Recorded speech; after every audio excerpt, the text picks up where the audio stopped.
Buenas tardes, el día de hoy les vamos a hablar de telemedicina para seguimiento de pacientes con EPOC. El trabajo fue hecho por las estudiantes Laura Vanessa Londoño, Isabela Zuluaga y Estefanía Cañola, quienes participan en el curso de Informática Médica 2.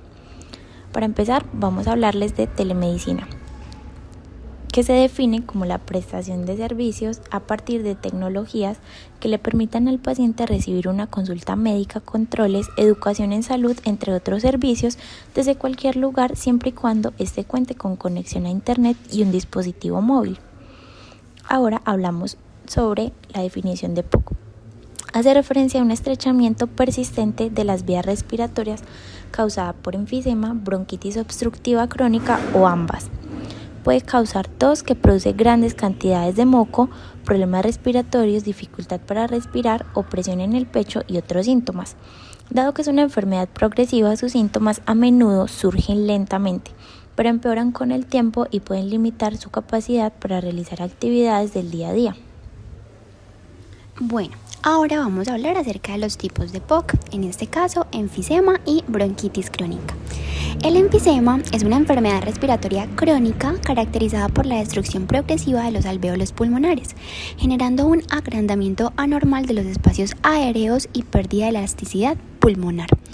Esto dificulta la salida de aire durante la exhalación y reduce el intercambio de gases, especialmente el oxígeno. Y la bronquitis crónica está caracterizada por la inflamación prolongada de la mucosa bronquial, acompañada de hiperplasia de las glándulas mucosas, incremento de las células caliciformes y engrosamiento de las paredes bronquiales, lo que lleva a alteraciones en la función mucociliar y cambios estructurales persistentes en el árbol traqueobronquial. Bueno, ahora les vamos a contar acerca de nuestro caso clínico.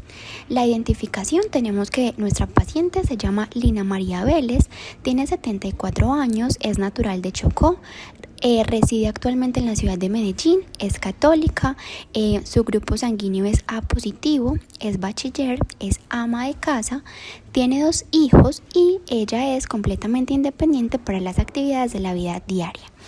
Con respecto a sus antecedentes patológicos, nuestra paciente sufre de hipertensión arterial hace 10 años, tuvo un aneurisma cerebral roto hace 25 años con secuela de parálisis facial derecha, diabetes mellitus hace 6 meses. Con respecto a sus antecedentes tóxicos, tenemos que tiene tabaquismo desde los 14 años hasta los 25 años, medio paquete diario con un índice de paquete año de 17,5. Niega consumo de alcohol, exposición a quema de biomasa y consumo de sustancias psicoactivas. Con respecto a su vacunación, está completa pero no tiene carnet. El motivo de consulta, la paciente indica: me falta aire. Enfermedad actual: paciente que consulta por aparición súbita de disnea con 3 días de evolución que se exacerba con mínimos esfuerzos y no mejora en reposo. Refiere tos húmeda con espectro con esputo, mucosidad de poca cantidad y sin olor fétido, ortopnea y episodios de disnea paroxística nocturna. Desde el inicio de los síntomas presenta limitación importante para la realización de las actividades básicas de su vida diaria. Indica que es la primera vez que presenta un cuadro de esta intensidad y que la disnea no ha cedido con salbutamol inhalado, el cual emplea diariamente como parte de su tratamiento base. Niega fiebre, dolor torácico, edema, odinofagia y congestión nasal. Bueno, ahora les vamos a hablar de la relación entre telemedicina y EPOC.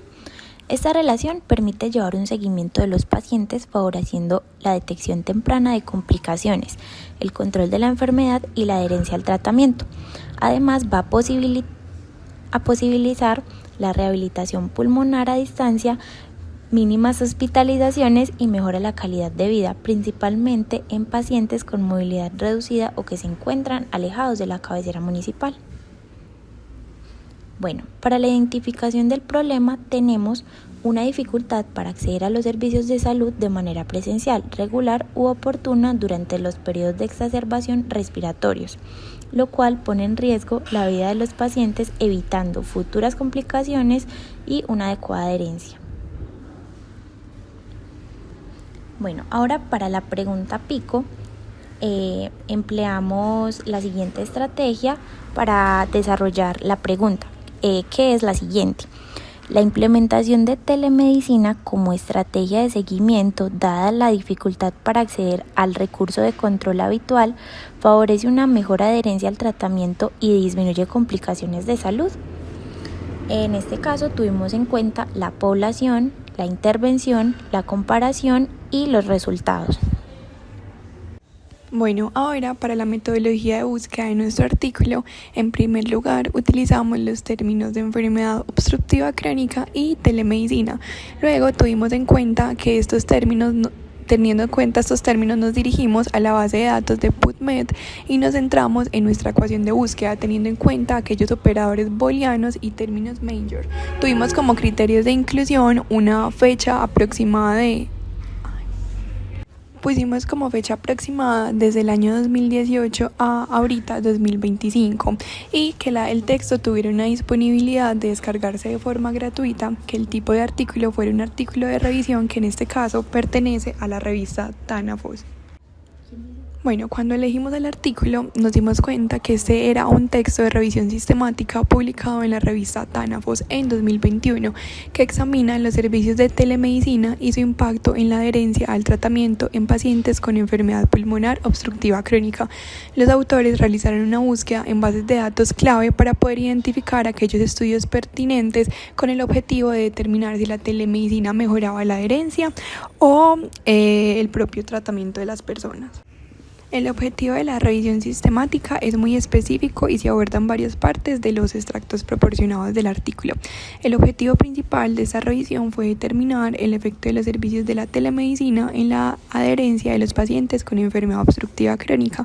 Además, también nos determinaba el efecto como objetivo secundario para describir la adherencia al tratamiento y los tipos de dispositivos y módulos aplicados en los servicios de telemedicina utilizados específicamente para los pacientes que tenían EPOC.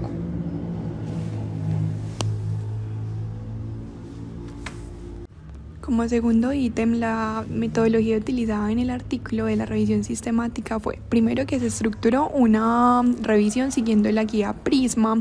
Luego se utilizó fuentes de información y estrategias de búsqueda. La búsqueda sistemática se diseñó utilizando términos, estudios previos y las ideas que tenían los autores. Primero se realizaron bases de datos como PubMed, Scopus, Web Science y Embase, donde se realizaron las búsquedas con todos los campos. Se eligió un periodo de tiempo que cubrió estudios desde el inicio de estas bases de datos hasta el año más o menos de marzo del 2019. También se utilizaron estrategias de palabras clave. La búsqueda de los artículos se realizó combinando 3 grupos de palabras claves relevantes para el tema de investigación, en este caso la palabra EPOC, la palabra intervenciones de telemedicina y adherencia. Los 3 grupos se combinaron en el operador para poder buscar. Luego eligieron criterios de elegibilidad, donde los autores establecieron criterios de inclusión y exclusión. Para ello utilizaron principalmente artículos en el idioma inglés, artículos de revistas y ponencias de conferencias, y en tipo de estudio ensayos clínicos que fueran aleatorios o estudios que fueran experimentales. A continuación vamos a hablar de aquellas modalidades de telemedicina que fueron identificadas por nosotras en estos estudios incluidos. Primero tenemos la telemonitorización. Esta fue el servicio de telemedicina más frecuente, utilizado en 9 de los 21 estudios incluidos. Esta modalidad se centra principalmente en la monitorización remota de los parámetros fisiológicos y de salud de nuestros pacientes. Permite que los pacientes puedan realizar mediciones como por ejemplo su saturación de oxígeno, frecuencia cardíaca, peso, volumen del esputo, presión arterial y temperatura, y puede reportar aquellos síntomas y resultados que sean relevantes para el seguimiento de su enfermedad.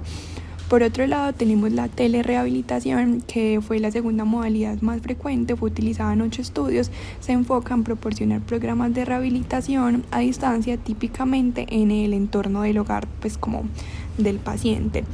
La función principal de esta modalidad está relacionada directamente con una adherencia a la realización de ejercicios y la participación en sesiones de entrenamientos.